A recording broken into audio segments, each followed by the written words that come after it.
60 साल की उम्र के बाद जाना चाहिए। हाँ, कितने साल की? 60 साल की उम्र। वहाँ से वानप्रस्थ आश्रम शुरू होता है। सुनील जी, आप 60 साल के हो गए? कितने साल बाकी हैं? बहुत ज़्यादा नहीं है, बस अब फिर ये बन ही तो है, नहीं है? वन खन संभक्तो बोलते हैं। कुछ 1.5 साल में तो ये पेड़ भी बड़े बड़े हो जाएंगे और लग जाएंगे, वन हो जाएगा। 60 साल की उम्र के बाद वानप्रस्थ,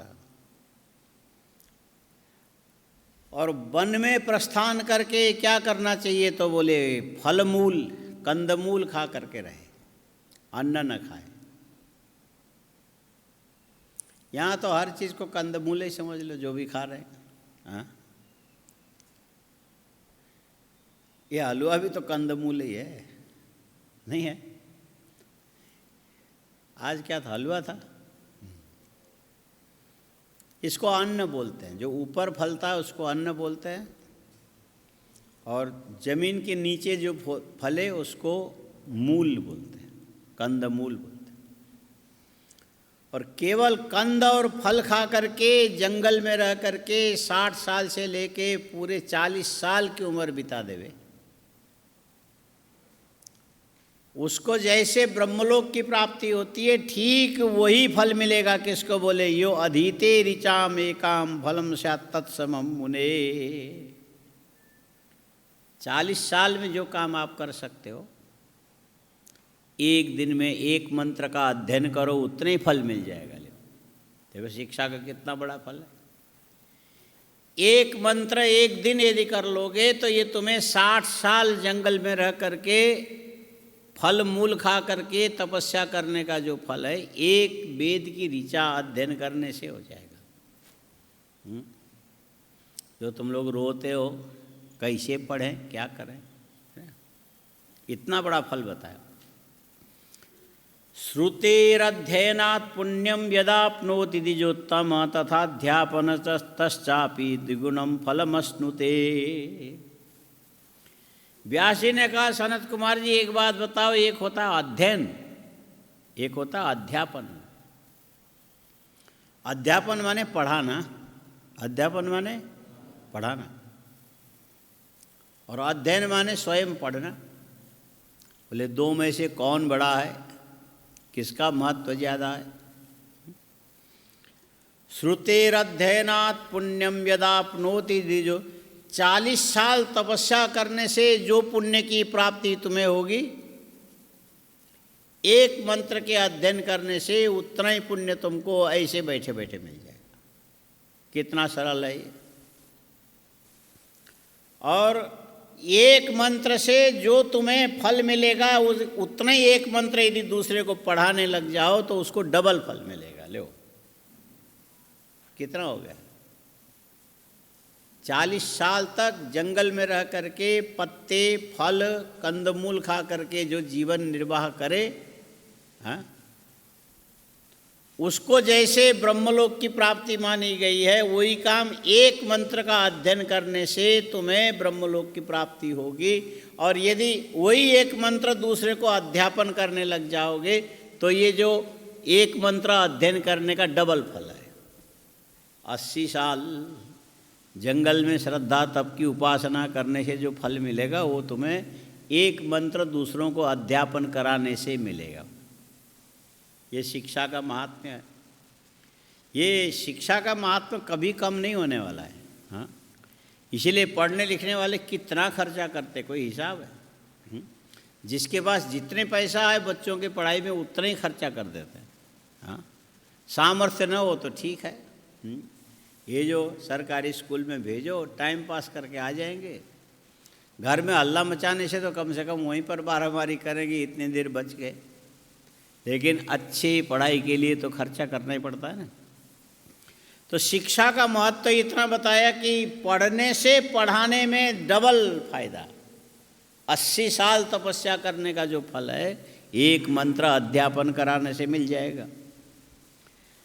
जगद्यथा निरालोकम जायते शशि भास्करम बिना तथा पुराणम हृद ही अध्येयम स्मान मुने सदा। बोले यदि संसार में ये कल्पना करो कि सूर्य न रहता, चंद्रमा न रहते, तो रात और दिन में दिखाई क्या देगा? कुछ नहीं, सब अंधकार हो जाता।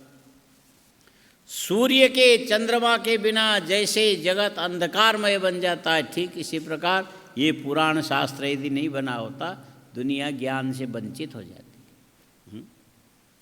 चाहे कितने तुमने विज्ञान का विकास किया हो, लेकिन ये ज्ञान विज्ञान में नहीं मिलेगा। यहाँ जो चीज़ें समझ में आती है वो चीज़ तुम्हें विज्ञान बाहर नहीं दे सकता है।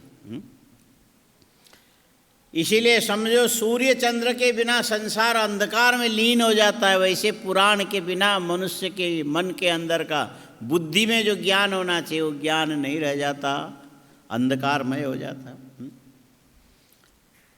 तप्यमानं सदा ज्ञानान् निरयेयोऽपि शास्त्रतः संबोधयति लोकं तं तस्मात् पूज्य पुराणगः। अच्छा बताओ, ज्ञान अच्छा है कि अज्ञान अच्छा है? हाँ, ज्ञान अच्छा है, लेकिन भाई ज्ञान में कठिनाई भी बहुत है। एक बात बताओ, ये जो गौशाला में गाय बंधी है उनका ज्ञान ज़्यादा है कि तुम्हारा ज्ञान ज़्यादा है? बोलो। नहीं, जैसा जो समझ में आए वही बोलो। गौशाला में गाय बंधी है, उनका ज्ञान ज़्यादा है कि तुम्हारा ज्ञान ज़्यादा है? हैं? क्या बोल रहे हो? अरे जो स्पष्ट है बोलो। नहीं बोल पा रहे? हाँ, तुम्हारा ज्ञान ज़्यादा है, ठीक। हाँ, तुम गाय से ज़्यादा ज्ञानी हो, यही बात है ना? स्पष्ट बोलो, इस पे क्या छिपाना है? हम ले थोड़ी लेंगे। हाँ, जैसे पैसा छिपा के रखते हो वैसे ये कर रहे हो। बोलो, गाय और भैंस उनका ज्ञान ज़्यादा है कि तुम्हारा ज्ञान ज़्यादा है? बोलो। तुम्हारा ज्ञान ज़्यादा है। और गाय के पास ज्ञान कम है, और ज्ञान कम होने से उनको एक सुविधा है, इनको 4 बजे उठ के नहाना नहीं पड़ता है। किसको? और गाय को 4 बजे उठ के नहाना नहीं, संध्या वंदन करना नहीं। हाँ, और गाय को ब्रश नहीं करना, दातुन नहीं करना, और बैठने से पहले कुशासन नहीं बिछाना है। और तुम्हें खाने के लिए अपनी जगह से पंक्ति में जाके बैठना पड़ेगा, जहाँ पर एक खट खट आवाज़ आता है ना सुबह, आसन लगा के जो प्लेटें लगा देते हैं, वहाँ जाके तुमको बैठना पड़ेगा। गाय को वहाँ बैठना है, जहाँ बैठी वहीं पर। और बहुत सी गायें ऐसे कि यदि मिल गया तो जहाँ बैठेगी वहीं खाएगी और उसी समय गोबर करेगी। तुम ऐसा कर सकते हो? हाँ, इधर खा रहे हैं इधर गोबर कर रहे हैं, ऐसा कर सकते हो? क्योंकि तुम ज्ञानी हो। अच्छा, सवाल यह है कि गाय को समय से खाना उसके मुंह तक पहुंचा दिया जाता है। गाय को समय से खाना, और तुम्हें आना पड़ेगा, पंक्ति में आना पड़ेगा, घंटी सुन करके आना पड़ेगा, नियम से बैठना पड़ेगा। और कुछ कुछ एक क्या पाठ भी करते हैं ना, कभी ईशावास्य, कभी 15वां अध्याय। गाय को ये सब नहीं करना पड़ता है, आराम से खा लेती। और तुम ज्ञानवान हो तो कितना खाते हो भाई? हाँ, 1 कटोरी हलवा खाओगे तो 12 बजे तक तुमको भूख ही नहीं लगेगी। ठीक है, अभी जवान है, लगती होगी। हाँ, सुबह एक बार कस के नाश्ता कर लिए जाने के बाद, और जो काम धंधे में जाने वाले आदमी शाम को 4 बजे खाना खाते हैं। कितने? तुम लोग संस्कृत के विद्यार्थी हो, इसीलिए यहाँ तो घंटी बजने से मतलब है। दुनिया में प्रलय मच जाए, लेकिन 11 से 12 बजे तक घंटी बजनी चाहिए। और सुबह 8 बजे नाश्ता मिलना ही चाहिए। और 8 बजे नाश्ता कराने वाले भी जो भंडारा करने वाले होते हैं ना, लालची सब हैं, खाने वाले भी खिलाने वाले भी। खिलाने वाले पुण्य के लालची होते हैं, वो देखते हैं कि अमावस कब है, अच्छी तिथि कौन है, उसमें हमारा ही होना चाहिए, और खाने वाले को थोड़ा ज़्यादा खिलाना चाहिए, ज़्यादा पुण्य मिलेगा। और इतना ज़्यादा कि खा के मर भी जाए तो क्या फ़र्क पड़ता है, मरने दो, लेकिन हमको तो पुण्य मिलेगा। ये क्या है? ये दान देने वाले का लालच है, ये खिलाने वाले का लालच है। और सुबह पेट भर खाने के बाद समझ लो कि दिन में 4-5 बजे से पहले भूख नहीं लगती है, लेकिन तुम पेट भर के कितना खाओगे? 1 कटोरी हलवा खाओगे, ज़्यादा से ज़्यादा 2 खाओगे, उससे ज़्यादा तो नहीं खाओगे ना। और 1-2 कटोरी हलवा तो गाय को पता ही नहीं लगेगा। वो तो 5 किलो भूसा इतना होता है। कितना? 5 किलो भूसा, 1.5 किलो दाना, और उसमें 100 ग्राम नमक और 50 ग्राम तेल, और ये सारी चीज़ें मिला के हरा घास अलग से, और उसको सब मिला जुला के सानी पानी इसको बोलते ला करके रख दो, और बैठ के हप्पर हप्पर हप्पर पूरा खा जाएगी।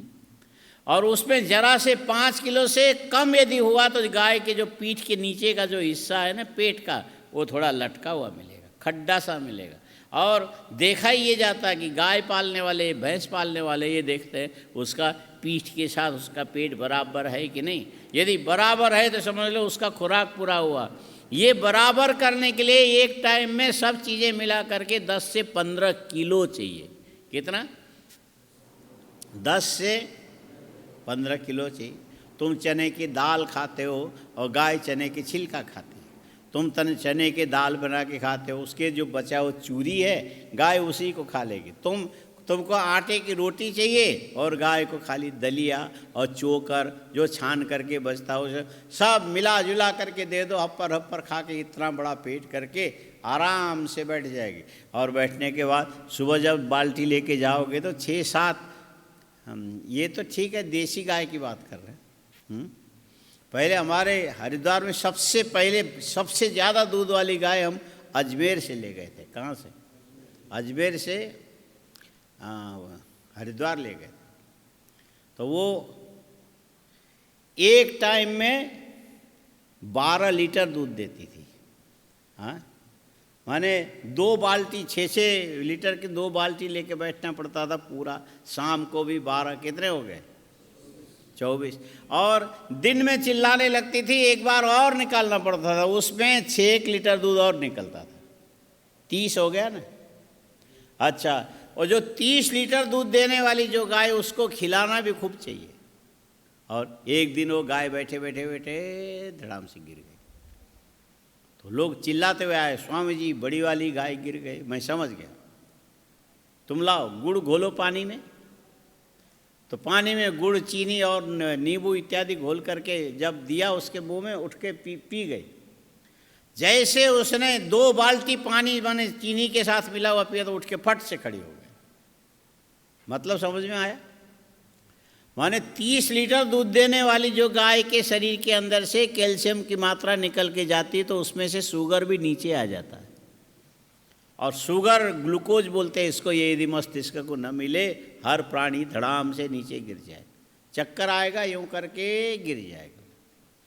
तो इतने खाने के, जितने दूध देने वाले को इतना खिलाना भी पड़ता। फिर हमने एक डॉक्टर को बुलाया, इसकी खुराक निश्चित कर दो। तो बोले स्वामी जी ये आपके 30 लीटर दूध देती है, इसको एक टाइम में 10 किलो की खुराक चाहिए।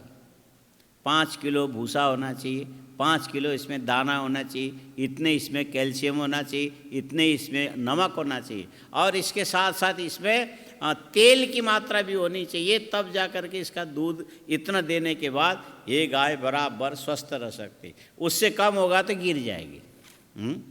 आया समझ में? गाय दूध देने वाली ज़्यादा कैसे बनती? कुछ नहीं, खिलाने के ऊपर निर्भर है। छोटे बछड़े को तुमने दूध कितना पिलाया कि माने जैसे पैदा होवे वैसे ज़्यादा दूध पिलाओगे तो मर जाएगा। लेकिन 1 महीने के बाद घास खाने लगती है, दाना खाने लगता है। दाना घास खाने के बाद उसको ज़्यादा से ज़्यादा दूध पिलाओ, जितना पचा सकता है। करते करते करते दूध से उसके शरीर के अंदर कोशिकाएं विकसित होती है।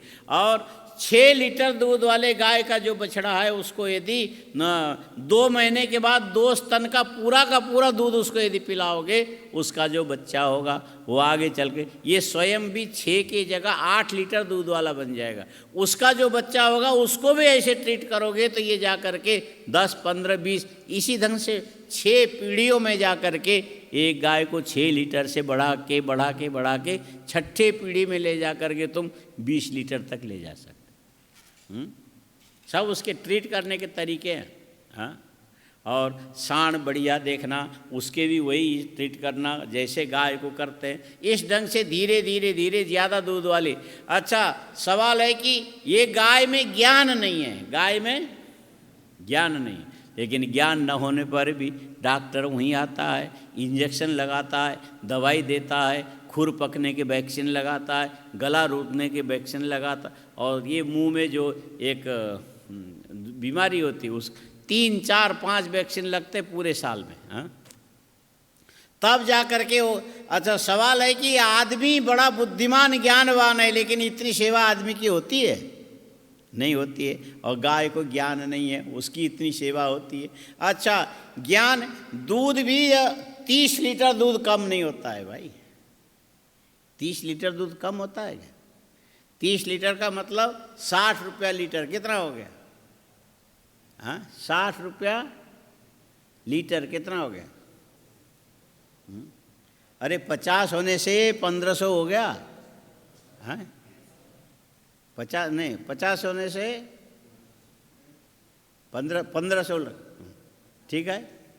अच्छा, तो रोज 1500 के लगभग यदि दूध देवे, जो गाय 1500 ऐसा देवे, तो उसकी तो सेवा होगी। अच्छा, अब रह गया तुम लोग जो है ज्ञानवान हो, गाय ज्ञान रहित है, कौन श्रेष्ठ है?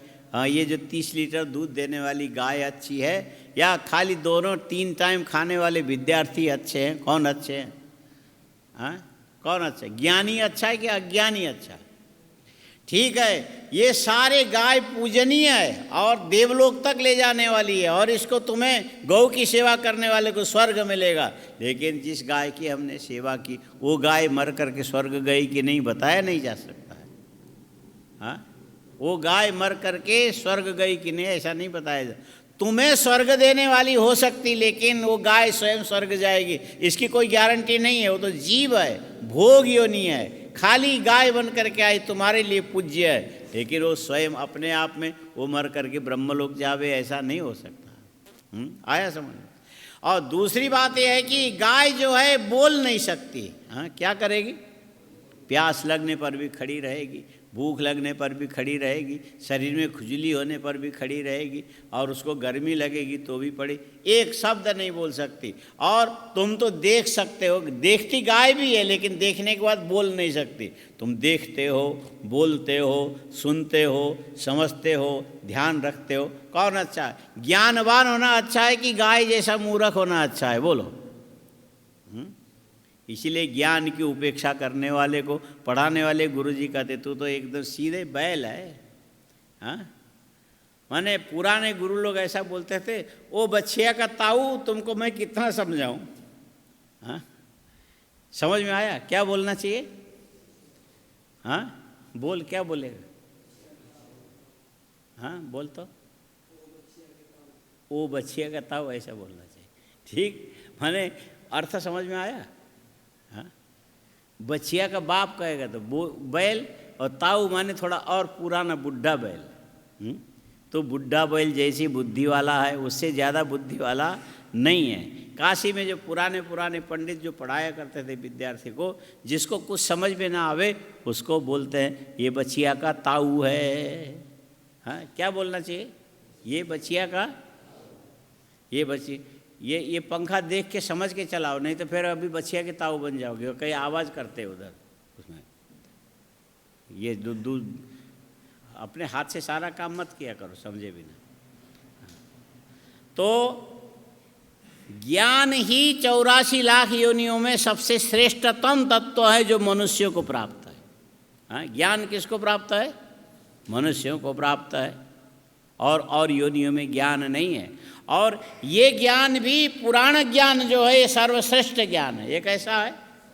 देव संबंधी ज्ञान है, यज्ञ संबंधी ज्ञान है, मंत्र संबंधी ज्ञान है, मोक्ष संबंधी ज्ञान है, धर्म संबंधी ज्ञान है, अर्थ संबंधी ज्ञान है। ये संसार में कितनी भी श्रेष्ठतम योनियाँ हो सकती है, लेकिन ये जो पुराण को पढ़ करके जो ज्ञान तुम्हें प्राप्त होता है, ऐसे ज्ञान प्राप्त करने की क्षमता 84 लाख योनियों में मनुष्य के अतिरिक्त और किसी में है ही नहीं। और पढ़े इसका पुण्य बहुत, माने 40 साल तक जंगल में रह करके फल मूल खा करके जो तुम तपस्या करते हो वो फल मिलेगा।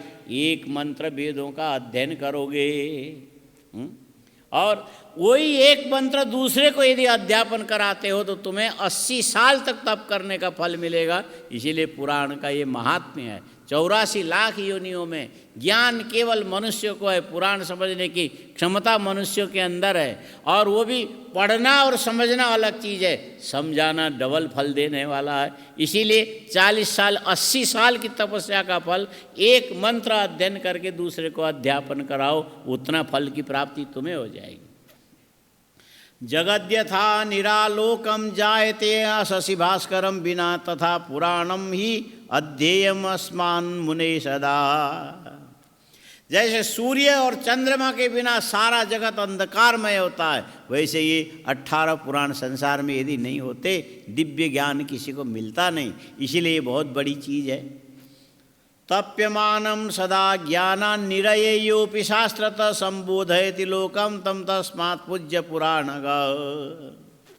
चाहे कितनी सुविधा में कोई भैंस जीती हो, कितनी सुविधा में गाय जीती हो, और ये जो मुसलमान लोग बकरे को पालते हैं, बधिया करके खूब खिलाते हैं, काजू खिलाते हैं। क्या खिलाते हैं? काजू, फल, दाना, मक्का, चना, ये समय समय पर खिला के मोटा सा करते एकदम। जितना ज़्यादा वजन होगा, जितना हृष्ट पुष्ट होगा, फिर वो ईद के दिन उसकी कीमत लगाया जाता है। हाँ, 50 किलो का होगा तो इतनी कीमत, 60 किलो का होगा तो इतना, 200 किलो तक के चले जाते हैं। कितने? 200 किलो। 200 किलो का यदि ऐसे जो ईद में एक एक बकरे 20-20 लाख के बिकते हैं। हाँ, कितने? 20 लाख। तुम जो है ना अध्ययन करके 20 लाख नहीं कमा पाओगे, कमाओगे उससे तो घर में जा कर के ये जो जमुना पार की लंबे कान वाली बकरी ले लो। हाँ, और साल में 2 बार बच्चे देती, 2-2 बच्चे देती। और यदि न मादा दे दिया तो फिर उसके आगे बच्चे होंगे। यदि नर हो गया उसको सही ढंग से रखोगे, 1-1.5-2 साल के अंदर यदि सही उनके मन माफिक यदि होगा तो उनको 15 से 20 लाख रुपया भी मिलेगा। लेकिन उसमें कई चीज़ देखनी पड़ेगी। और इस ढंग से 20 लाख रुपया 3 साल में यदि तुमको मिले तो ये कम है क्या? इतनी बकरी में खर्चा नहीं होता है। कमाई यदि करना चाहो तो कर सकते हो। और ब्राह्मण के बेटे को कभी भी 1.5-2-2.5 साल में 20 लाख रुपए कमाने लायक हो ही नहीं सकता है। लेकिन एक बकरे को पालोगे वो तुम्हें 20 लाख दे जाएगा। 10 बकरे को पालोगे तो कितना हो जाएगा? 2 कितना हो गया? 2 करोड़ हो गए। अरे पैसा ही कमाना तो ये काम करो ना। यदि पैसा ही सब कुछ है तो क्या करना चाहिए? बकरे पालो, उसका बधियाकरण करो, उसको खिलाओ। खिलाने के सस्ते साधन भी बहुत सारे हैं। और ऐसे चना की चूरी ला करके छोड़ दो, खाता रहेगा, पड़ा रहेगा, खाता करते करते करते मोटा होगा। और ईद के समय में ले जाएंगे और उसमें समझ लो कि 20 लाख में एक बकरा बिक गया। 20 लाख उसने दिया, उसकी कीमत तो ज़्यादा है। और 20 लाख देने पर भी ये जो ज्ञानवान मनुष्य से बकरे को महत्वपूर्ण माना जाएगा क्या? वो तो बिक गया। लोग उसको ले जाके फिर हलाल करेंगे। हाँ, कुर्बानी बोलते हैं ना, कुर्बानी। बस हाथ दोनों पैर बांध देंगे और दोनों पैर के बीच में एक लंबी लकड़ी फंसा देंगे, इधर हिल डुल नहीं सकता, और इधर सिर को ले जाके एक खूंटे में बांध देंगे और फिर उल्टा करके उसके गले में ये उनका हिसाब होता है। ये इतना खींचेंगे, फिर इतना वो जो धारदार है ना, 1, 2 और 2.5 बस, और उसके बाद तड़पते रहो। ये क्या है? बोले कुर्बानी है। वो भी ठीक बराबर गले के अंदर, माने 2.5 से ज़्यादा नहीं कर सकते। ये क्या है? ये बकरे की कुर्बानी दी जा रही। अच्छा बताओ, इतने रुपए उसने अपने मालिक को दे दिया, लेकिन मरा तो तड़प तड़प के, मुख से बोल नहीं सकता, मुझे मारने के लिए मत ले जाओ, आखिर इस ढंग से पाल के तुम्हें। ये आदमी तो बोल सकता है ना, बोलो ज्ञान अच्छा है कि अज्ञान अच्छा है? सूर्य और चंद्रमा यदि जगत में नहीं होते तो जगत अंधकारमय हो जाता है, और यदि वाणी नहीं होती तो ये मनुष्य भी जानवर के समान ही कहलाते, इससे ज़्यादा इनका महत्व नहीं रहता। ये वाणी होने से मनुष्य का महत्व बढ़ गया, और वाणी होने मात्र से भी इसका महत्व नहीं है। यदि वाणी है तो उसको क्या करना चाहिए? ये जो पुराण शास्त्र का अध्ययन करना चाहिए। इसमें लोक संबंधी ज्ञान है, द्रव्य संबंधी ज्ञान है, यज्ञ संबंधी ज्ञान है, देव संबंधी ज्ञान है, परलोक संबंधी ज्ञान है, और कई प्रकार की चीज़ें इसके अंदर। ये सब ज्ञान विज्ञान होने से तुम्हारा जीवन सफल है। पैसा रहे न रहे कोई फर्क नहीं पड़ता है, लेकिन ज्ञान सर्वश्रेष्ठ है। ज्ञान देने वाला ये पुराण है। पढ़ोगे तुम्हें 40 साल तपस्या करने का फल मिलेगा, सुनोगे 80 साल तपस्या करने का फल। कितना? 80 साल तपस्या करने का। सर्वेषां चैव पात्राणां मध्ये श्रेष्ठ पुराण वित्पतनात्रायते यस्मात् तस्मात् पात्रमुदाहृतम्। गाय को घास डालने से भी पुण्य मिलता है, गाय के गोबर उठाने से भी पुण्य मिलता है, और ब्राह्मण को 4 रोटी थोड़ी सब्जी और चावल बैठा के खिला दो आसन में। ये गाय के गोबर उठाने के पुण्य से ज़्यादा पुण्य है किसको? ब्राह्मण को खिलाने का। आया समझ? अच्छा, ये खाने के बाद वो ब्राह्मण जा कर के एक जगह बैठ कर के ये शिव पुराण की कथा सुनाने लग जाए, समझ लो कि उस पर तुमने 2 रोटी खिलाया और तुम्हें 20 इंद्र के आयु पर्यंत ब्रह्मलोक में रहने का मौका मिलेगा, एक अच्छे पुराण जानने वाले ब्राह्मण को खिलाने से। तो यहाँ कोई पैसे का इतना ज़्यादा महत्व नहीं। महत्व किसका है? पुराणज्ञ जो पंडित है उसको भोजन कराने का ये फायदा हो। मर्त्य बुद्धिर्न कर्तव्या पुराणज्ञ कदाचन, पुराणज्ञ सर्ववेत्ता स ब्रह्मा विष्णु हरो गुरु। ये जो पुराण के रहस्य को जानने वाले को मनुष्य रूप में नहीं देखना चाहिए, उसको ब्रह्मा के रूप में देखना चाहिए, उसको विष्णु के रूप में देखना चाहिए, उसको साक्षात भगवान शंकर के रूप में देखना चाहिए। वो साक्षात गुरु है ये समझ लो। और उसको तुमने थोड़ा सा धन दे दिया, अक्षय धन प्राप्ति कराएगा, और थोड़ा सा तुमने धान्य अन्न दे दिया, अनंत अन्न प्राप्त कराने वाला होता है। हिरण्यम वासांसी विविधानि, आगे होने वाले जन्म में सारी चीज़ें यदि चाहिए तुमको, धन चाहिए, धान्य चाहिए, हिरण्य माने सुवर्ण चाहिए, वस्त्र चाहिए, भवन इत्यादि चाहिए, ऐसे पुराणज्ञ को ले जा करके उतनी चीज़ थोड़ा ही थोड़ा दे दो, लेकिन अनंत गुना करके देता है। ये इस ढंग के पुराण का महत्व है। देयम पुराण विज्ञाय परत्रेह च सर्व। और यहाँ पर किसी को कुछ दोगे तो यहीं के लिए, गाय को खिलाओगे तो यहीं दूध मिलेगा, लेकिन ब्राह्मण एक पुराणज्ञ को खिलाओगे तो इस लोक और परलोक दोनों में तुम्हारा कल्याण होगा। इसीलिए ये अच्छा है कि वो अच्छा है। ज्ञान का महत्व ज़्यादा है। यो ददाति महाप्रीत्या पुराणज्ञाय सज्जन पात्राय शुभवस्तूनि सयातिम परमाम। दान लेने के पात्र, सब पात्रता सब जगह नहीं आता है। पात्र शब्द है, क्या है? इसकी व्युत्पत्ति जानते हो क्या है? पात्र शब्द की व्युत्पत्ति क्या है? पहले लिखो पात्र, उसमें आगे 2 लाइन दो, उसके बाद लिखो पतनात्रायते इति पात्र। नीचे गिरने से बचाता है, इसीलिए उसको पात्र बोलते हैं। हाँ, जो तुम्हें अधोगति में जाने से बचाने वाला जो पुराणज्ञ होगा वो वास्तव में दान लेने का पात्र भी वही है। पतनात्रायते इति पात्र। लिखा, व्युत्पत्ति लिखी। और ऐसे पात्र में दान देना माने देना नहीं होता, रखना होता है। दान देना माने घर में रखोगे और चूहा उठा के ले जाएगा, दीमक उठ खा जाएंगे, नुकसान कई ऐसा हो जाता है। कई लोग रखते हैं लकड़ी की अलमारी के अंदर पैसे भर भर के मौके पर काम आएगा, मौके पर काम आएगा, और 50 साल के बाद खोल करके देखने के लिए गए तो पीछे से सीलन आ गया था, पूरा दीमक मिट्टी का ढेर बना दिया। रखे तो थे उसने 15 करोड़ रुपए रखे थे। कितने? 15 करोड़ तुम बैठ के गिन भी नहीं पाओगे। हाँ, तुमसे पूछे कि 15 करोड़ में कितने हजार होते तो तुम बता नहीं पाओगे। हाँ, तुम्हारे बस की बात है क्या? और ये कोई जोर लगा के पूछे तो बोले हम नहीं गिनेंगे, हमको क्या ज़रूरत है। हाँ, लेना न देना, क्या ज़रूरत है हमको गिनने की। लेकिन ये जो 15 करोड़ है, ये समय आने पर कभी दीमक के द्वारा समाप्त हो सकता है। और एक कोई आया बंदूक लेकर के बिहार का, हाँ, बिहार में होता है ना क्या वो दूबे चौबे क्या क्या सब उसी ढंग के ही हैं सब। हाँ, ये जितने भी बड़े बड़े निकले ना सब ब्राह्मण ही हैं। हाँ, तस्कर कौन हो रहे हैं आजकल? कलिकाल है, बोले ब्राह्मण ही तस्कर हैं।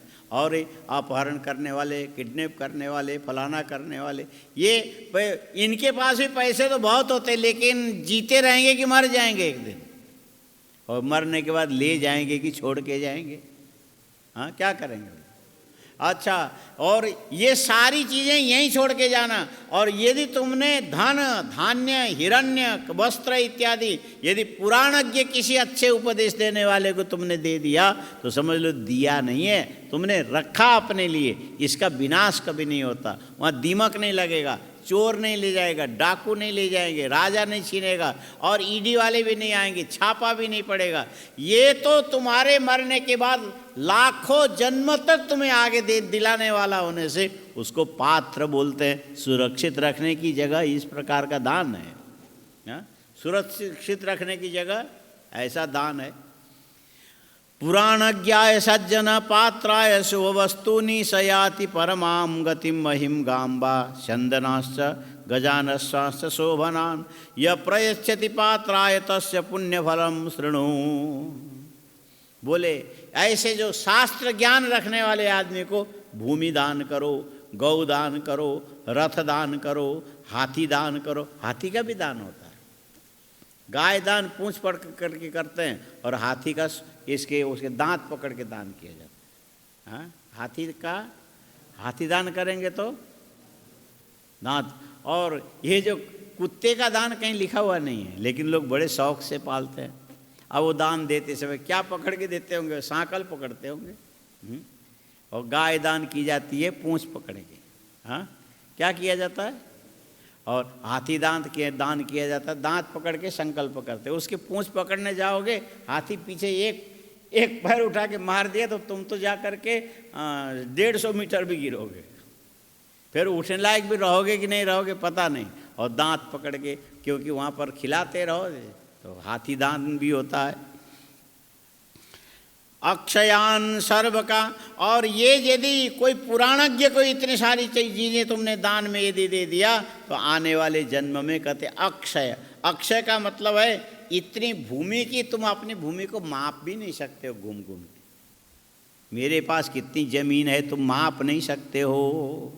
हाँ, जैसे यहाँ तो छोटी छोटी ज़मींदार सब लोग हैं। ये जो बाहर विदेशों में, अमेरिका इत्यादि में जाओ तो कम से कम माने बिल्कुल थोड़ी ज़मीन वाले जो खेती करने वाले, और 100 एकड़ तो मामूली बात है। 1000, 2000, 3000, 5000 एकड़ एक ही आदमी का। और उनके ट्रैक्टर के पीछे ट्रैक्टर लाइन से ऐसे चलते हैं, और इतने दूरी को ऐसा घूम करके एक बार में यूँ करके वो बनाते हैं। एक दिन के अंदर तो 500, 600, 700, 800 एकड़ में खेती होती है। और ऊपर से हेलीकॉप्टर से वो इतनी ज़मीन कहाँ से आई उनके पास? वो सब यहीं से गए हुए हैं। हाँ, कहाँ से गए?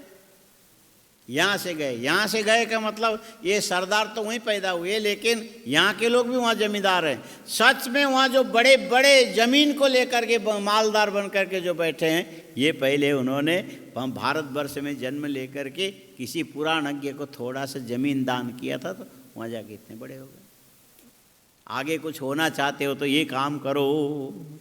अक्षयान सर्व कामां स परत्रेह च जन्मनि अश्वमेध मखस्यापि सफलम लभते।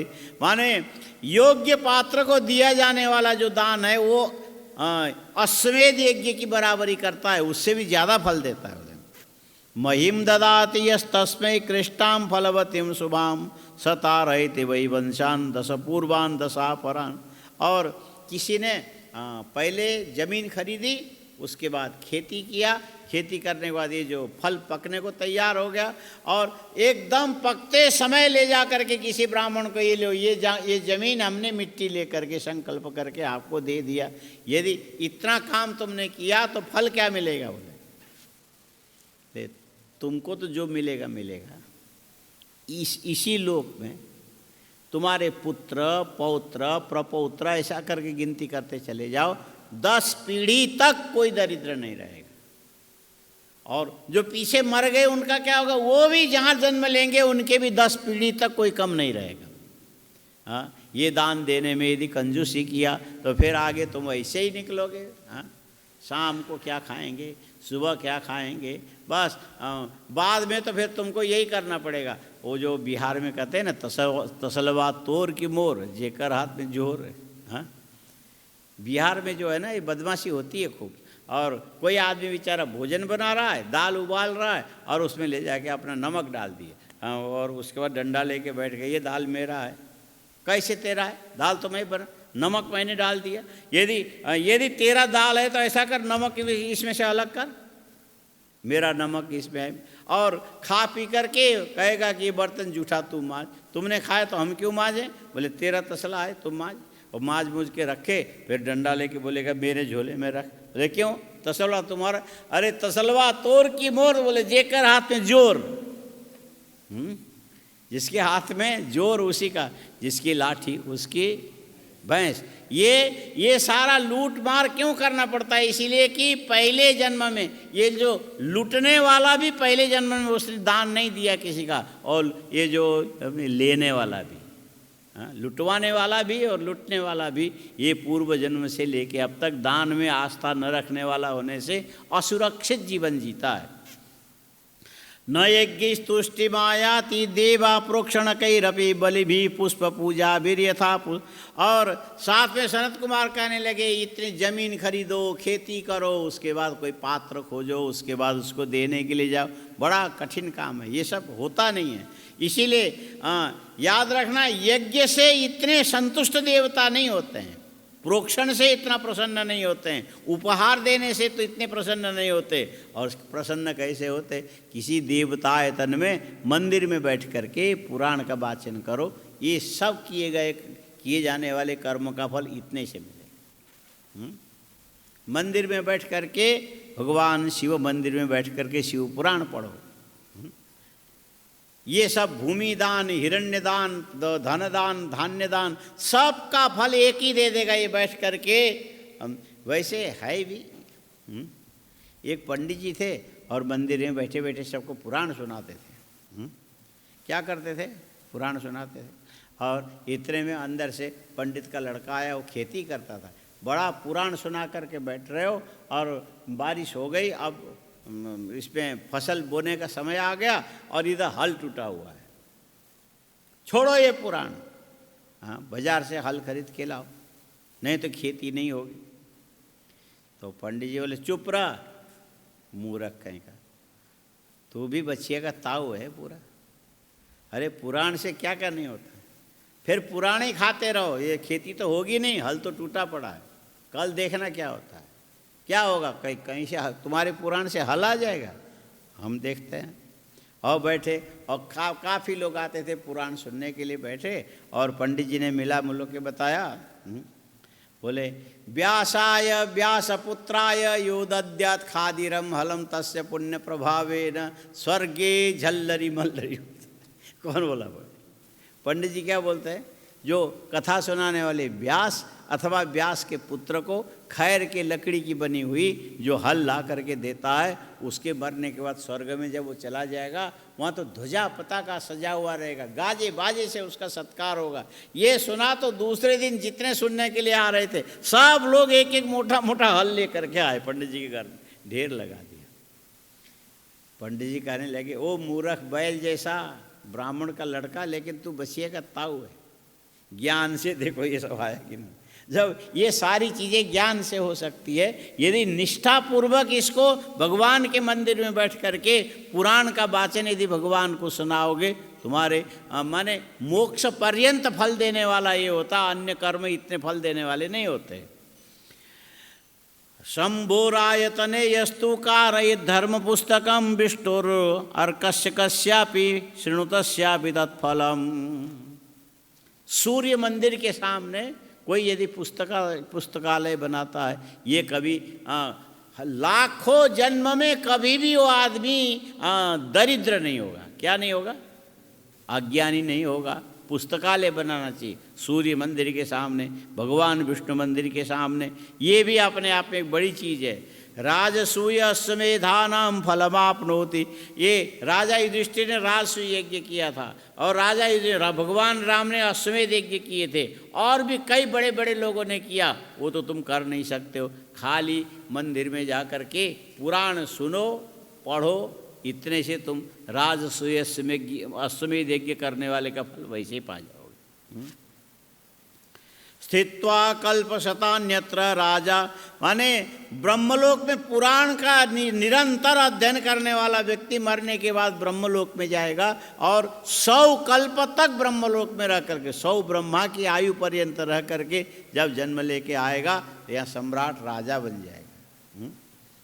ऐसे हर आदमी घर में रोज चाय बना के पीते हैं। सभी लोग प्रधानमंत्री बनेंगे क्या? हाँ, आया समझ में? सुबह हम भी अपनी चाय खुद बनाते, लेकिन हम प्रधानमंत्री बनेंगे? और तुमको तो बनाना ही नहीं आता, फिर कैसे बनोगे? हाँ, और घर में सब लोग चाय बनाते, सब लोग थोड़ी बनेंगे। ये पहले जन्म में कोई ऐसा काम किया होगा तब जा कर के ये अनायास बन गया। कैसे बना? पूर्व जन्म का कर्म चाहिए। पूर्व जन्म के कर्म के फल के बिना लालू जा कर के मुख्यमंत्री बन सकता है? खुद तो बना ही बना, स्वयं जेल में गया तो अपने घरवाली को बना दिया। जा, हाँ, बोले हम, हाँ, लालू की घरवाली बोले, ए जी हम कैसे चलाएंगे जी इतना? अरे तेरा नाम ही रबड़ी है, जा पूरी दुनिया को खिला। ये जो कुर्सी में बैठ के रबड़ी मार, हाँ, क्या बोलते हैं, राबड़ी रबड़ी। माने ये कोई भी ऐसे अपने आप नहीं बन सकता है, पूर्व जन्म के कर्म का फल है। ये कैसा है? इन्होंने पहले कई मंदिर में सुनाया होगा। वो जेल उल गया तो कुछ गड़बड़ किया होगा मंदिर में बैठ करके। हो सकता है कि वो भगवान के पैसा चोरी वोरी करके जेब में डाला होगा, लेकिन पुराण तो सुनाया उसने और जाके मुख्यमंत्री बन गए, वो प्रधानमंत्री। ये सारे छोटे छोटे कर्म के इतने बड़े बड़े फल हैं जिसको तुम बिल्कुल ऐसा हीन मान करके ध्यान से अध्ययन नहीं करते हो। अश्वमेध सहस्त्रस्य यत्फलम समुदारितम तत्फलम समवाप्नोति देवाग्रे यो जपम च। और कुछ नहीं कर सकते हो तो देव मंदिर में जाना और वहाँ जाके माला लेकर के बैठना, मंत्र जप करो भगवान के। ये जो छवि में अपनी दृष्टि को टिका करके, ये 1000 अश्वमेध यज्ञ का फल देने वाला। 100 अश्वमेध यज्ञ करने वाले को इंद्र पद भी मिलती है, 1000 यज्ञ करने वाले को 10 मनवंतर तक इंद्र पद भी मिलेगी। कितने? 10 मनवंतर तक। तस्मात् सर्व प्रयत्नेन कार्यम पुस्तक वाचनम तथा से श्रवणम प्रेमणा सर्व काम। इसीलिए ये जो पुराण को पढ़ना भी बड़े प्रयत्न से चाहिए, सुनना भी बड़े ध्यान दे के सुनना चाहिए। दोनों में तुम्हें पुण्य मिलेगा। पुराण श्रवणात् संबोर निष्पाप हो जायते नर भुक्ता भोगान। पुराण श्रवण करने वाला व्यक्ति पाप रहित हो जाता है और इस संसार में दिव्य भोगों को भोग करके अंत में मुक्ति को प्राप्त करता है। ऐसा साधन छोड़ करके दुनिया में फालतू क्यों भटकते हो? ये पुराण का महत्व है। राजसूयेन यत् पुण्यम अग्निष्टोम सतेन च तत्पुण्यम लभते शंभो।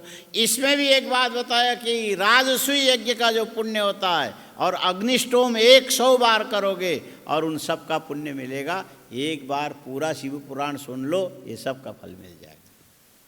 इससे सस्ता और क्या हो सकता है? हाँ, इसीलिए इसका प्रचार तो मारवाड़ में करना चाहिए। वो लोग सस्ता होने काम चीज़ कैसी होनी चाहिए? रमेश जी, कैसा होना चाहिए? कम दाम का हो, अधिक काम का हो, नष्ट होने का कष्ट न हो। हाँ, ऐसी चीज़ ये पुराण ऐसा ही है, कम दाम का है ना, ज़्यादा काम का है। और इसको दीमक भी खा जाए तो हमारा तो दिमाग पड़ा ही रहेगा, कुछ नहीं होगा। हाँ, ये बड़ा सस्ता सौदा है, इतने बड़े बड़े काम करने नहीं पड़ेंगे। ये शृण्वन्ति कथाम शंभो सदा भुवन पावनिम ते मनुष्यान। और निरंतर जो भगवान शंकर की शिव पुराण की कथा सुनता है उसको दो पैर वाला आदमी नहीं समझना चाहिए। ये उसके पैर की धूली जहाँ जहाँ पर गिरती है वो सारी जमीन तीर्थ हो जाती है। उसको छूने वाला आदमी तीर्थ में स्नान करने का फल प्राप्त करता है।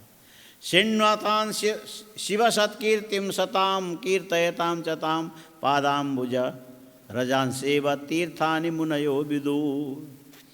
गंतुम निःश्रेयसं स्थानम ये विवांछन्ति देहिनः कथाम। यदि तुम मुक्ति चाहते हो तो लगातार पुराण का अध्ययन करो, बाकी झंझट छोड़ो। केवल पुराण का अध्ययन करो, तुम्हें मुक्ति मिलेगी।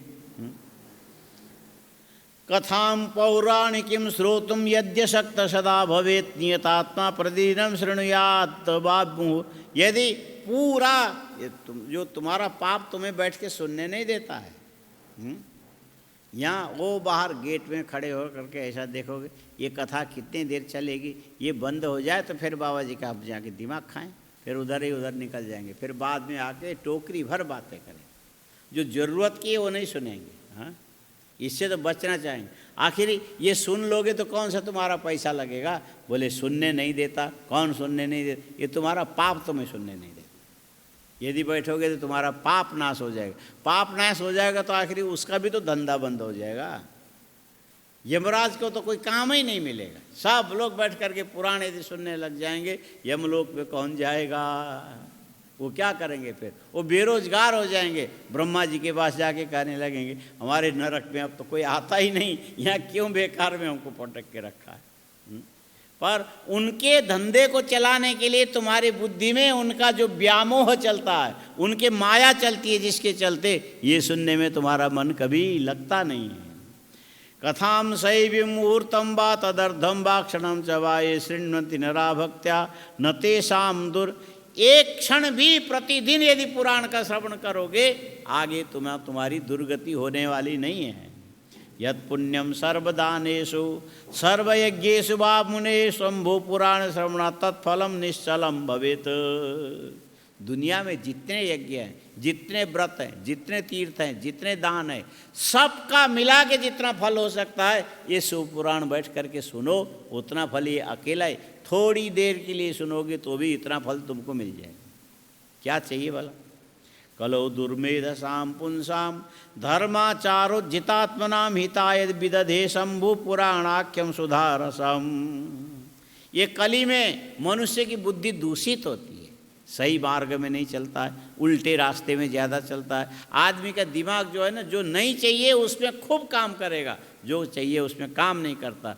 ऐसे दुर्मेधा वाले जो प्राणी हैं, धर्म को छोड़ चुके हैं, और इनके हित करने के लिए भगवान शंकर ने स्वयं पार्वती को ये सारे पुराण सुनाए। तू सुनेगी और साथ में व्यास जी इसको ग्रथित करेंगे, उसके बाद सूत जी को सुनाएंगे, सूत जी जाके शौनकादि ऋषियों को, उसके बाद सब लोग इसको सुनाने लगे तो साधारण कलयुगीय प्राणियों का भी उद्धार होवे। इसके लिए भगवान ने कृपा करके पुराण बनाया। या गति पुण्यशीलानां यज्जनां च तपस्विनां सा गति सहसा तात पुराण श्रवणात् खलु ज्ञानवाप्तिर्यदा न स्यात् योगशास्त्राणि यत्नता देतव्यानि पौराणां शास्त्रं श्रोतव्यमेव च। बोले ज्ञानवान को मुक्ति मिलती है, परमात्मा का ज्ञान रखने वाले को मुक्ति मिलती है, और ये पुराण का निरंतर अध्ययन करने वाला भी वही मोक्ष को प्राप्त। ज्ञान हुआ कि नहीं हुआ वहाँ पूछा भी नहीं जाएगा। ये और ज्ञान का अनुशीलन करने वाले को तो देखा जाएगा इसका ज्ञान दृढ़ है कि अदृढ़ है। अदृढ़ ज्ञान वाले को मोक्ष भी नहीं मिलता, फिर जन्म लेके आना पड़ता है। लेकिन पुराण वाले की तो मुक्ति निश्चित है। पापम संक्षीयते नित्यम धर्मश्चैव विवर्धते पुराण श्रवणात् ज्ञानी न संसारम प्रपद्यते। पुराण सुनने से पाप क्षय होता है, पुराण सुनने से धर्म की वृद्धि होती है, और पुराण सुनने से ज्ञान भी बन जाता है। पुराण सुनने से दोबारा आदमी मरने के बाद संसार में नहीं आता है। अतएव पुराणानि श्रोतव्यानि प्रयत्नतः धर्मार्थ काम लाभाय मोक्ष मार्गाप्तये तथा। इसीलिए जो पुराण है सुनना चाहिए। धर्म, अर्थ, काम, मोक्ष, 4 प्रकार के पुरुषार्थ की सिद्धि पुराण सुनने से होगी। यही है पुराण का महात्म्य। न भवेयु पुराणानि धर्म मार्गे क्षणानि तो यद्यत्र यद्व्रतिष्ठ्याता चात्र पारत्र किम कथाम। इस प्रकार धर्म, अर्थ, काम, मोक्ष, चतुर्विध पुरुषार्थ की सिद्धि करने वाला ये शिव पुराण, पुराण का महात्म्य ये हमने सुना दिया। व्यास जी अब क्या सुनना चाहते हो? बोले अब हम दान का महात्म्य सुनना चाहते, फिर शाम को सुनना। दान का आज वो तर्पण भी है ना, वो कर लो। ओम पूर्णमदः पूर्णमिदं पूर्णात् पूर्णमुदच्यते पूर्णस्य पूर्णमादाय पूर्णमेवावशिष्यते। ओम शांति शांति। शंकरं शंकराचार्यं केशवं बादरायणं सूत्रभाष्यकृतौ वंदे भगवन्तौ पुनः पुनः। ईश्वरो गुरुरात्मेति मूर्तिभेद विभागिने व्योमवद्व्याप्तदेहाय दक्षिणामूर्तये। ओम शांति शांति।